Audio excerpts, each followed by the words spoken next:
दोस्तों नमस्कार। अगर आपको घुटनों में दर्द रहता है तो कुछ टिप्स बताने वाला हूँ, आप उनको करें। एक तो कोई चेयर रखें और ऐसे पंजों पे खड़े हों, फुल अंगूठों पे आ जाए, पंजों पे down, pull up, down, pull up, down. एक बाकी ये करें ऐसे, इसे कोई भी कर सकता है। पीठ सीधा रखें और जितना ऊपर ला सकते हैं थाइस को ऊपर लाएं और इसको धीरे धीरे स्पीड बढ़ाएं। इससे आपके थाइस मसल्स मजबूत बनते चले जाएंगे और आपको जैसे जैसे आप थाइस को मजबूत बनाएंगे, काफ मसल को स्ट्रॉन्ग करेंगे, आपके घुटनों पे प्रेशर कम आएगा और आप देखेंगे कि आपके घुटनों का दर्द धीरे धीरे कम होने लगा है। इसके अलावा क्या कर सकते हैं, इसे दीवार के सपोर्ट लीजिए और नीचे आइए ऐसे, थाइस पैरेलल हो जाए जितना कर सकते हैं ग्राउंड के, और फिर पंजों पे आए, डाउन, अगेन पूरा लोड पंजों पे, डाउन, पंजों पे, down, down, up, down, up, down. फिर इसको थोड़ा सा आगे बढ़ा सकते हैं, ये राइट पोजीशन है। फिर हील को पंजे पर करें, डाउन, पंजे up, down, up, down, up, down. इस तरीके से क्या होता है, आपकी थाई मसल्स पे खिंचाव आ रहा होता है, उसको बर्दाश्त करना है। आप देखेंगे धीरे धीरे आपकी थाई बड़ी मजबूत बनती चली जाएगी और जब मजबूत हो जाएंगी तो सारा पेन गायब हो जाएगा। फिर से पंजों पे आए, down, heel up, down, heel up, down, heel up, down. फिर इसको ऐसे कर सकते हैं, होल्ड करें कुछ देर पैर को, सेम वे दूसरा, फिर से सीधा करें पैर, एक पूरा एक पे लोड रहेगा।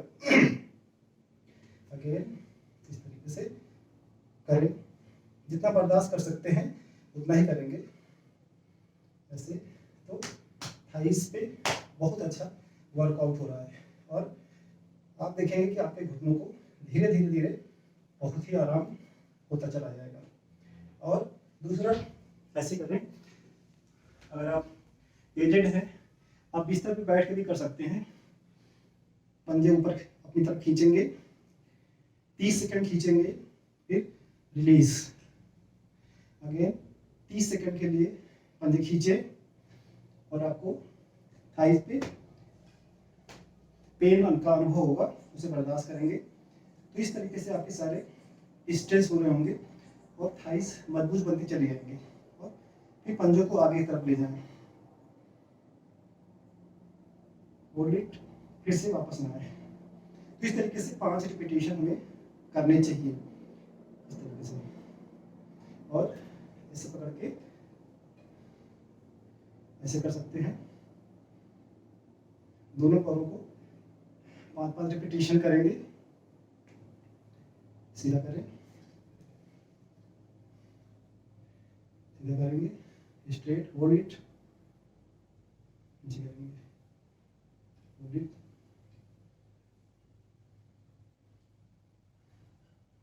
तो ये सिंपल सिंपल टिप्स है। और स्क्वाटिंग यानी कि उठक बैठक करें आप।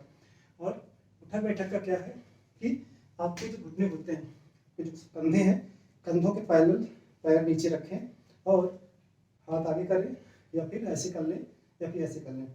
जब नीचे जाएंगे तो ध्यान देना है कि आपके घुटने आपके पैर के अंगूठे से आगे ना जाए और प्रेशर फील करना है थाइस पे। तो इस तरीके से आपके थाई मसल्स को मजबूत बनाना है। हाथ मार सकते हैं जितना बर्दाश्त कर सकते हैं, जितना डाउन जाए, और बॉडी स्ट्रेट, पीठ सीधा रहेगी ऐसे, और नीचे जा सकते हैं।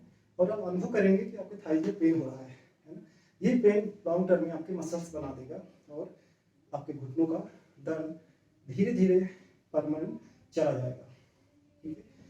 अब इसका एक एडवांस वर्जन है, आपको हील को ऊपर करना है। कोई ईंटा रख सकते हैं, हील ऊपर करके आप मार सकते हैं ऐसे।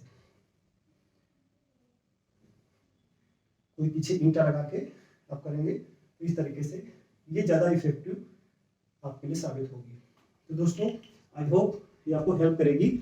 जो लोग भी एजेड हैं या फिर जो भी 40+ हैं, जिनको भी लग रहा है कि जॉइंट्स के आसपास आपको दर्द शुरू हो गया है, तो आपको क्या करना है, एलोपैथिक दवाइयों के पीछे न भाग करके, डॉक्टर ने आपको बोला होगा कि आपको जॉइंट रिप्लेसमेंट करना चाहिए, नहीं, हमें क्या करना है, हमें अपने थाइस मसल्स को मजबूत बनाना है। और इस मसल्स को अगर ये मजबूत बन गया तो घुटने का दर्द आपका बिल्कुल चला जाएगा। और साथ साथ क्या करना है, हमें सीड्स का सेवन करना है। सीड्स मतलब जैसे आपके पंपकिन सीड है, सनफ्लावर सीड्स है, यानी कि सूरजमुखी का जो बीज होता है, तरबूज का जो बीज होता है, प्लस चिया सीड्स होता है, अलसी के बीज होते हैं। इस तरीके से जो नट्स होते हैं आप उनको सेवन करें। अभी ठंडियाँ आ गई हैं, और साथ में अखरोट और ड्राई फ्रूट्स उनको पानी में डाल के, अदरवाइज ऐसे भी सारे सीड्स को और ड्राई फ्रूट्स को रोस्ट करके ग्राइंड करके आप लड्डू बना सकते हैं।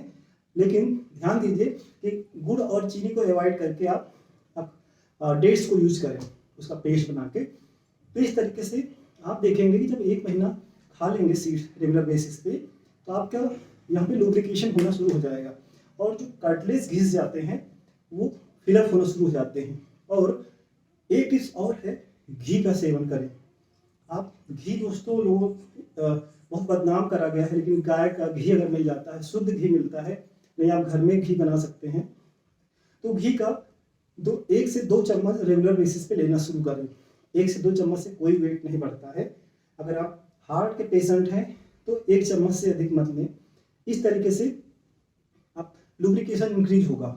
और साथ में ज़्यादा अगर पेन हो रहा है, आपका जॉइंट का पेन 3rd स्टेज में जा चुका है, 2nd स्टेज में चला गया है, तो आपको ग्लूकोजामिन HCl विद बॉसवेलिया जैसे सप्लीमेंट लेने चाहिए। साथ में कैल्शियम और विटामिन डी के इंटेक को इंक्रीज करना है।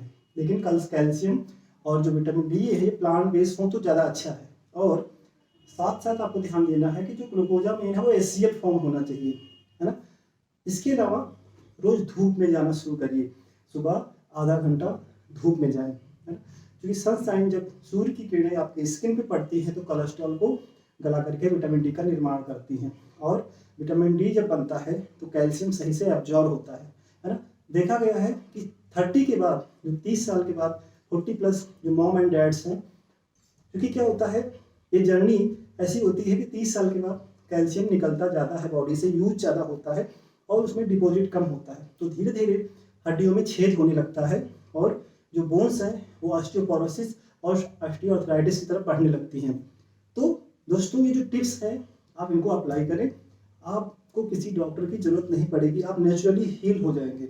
और आप उल्टा चलना शुरू करें, रोज उल्टा चलना शुरू करें, है ना, और नंगे पैर चलना शुरू करें।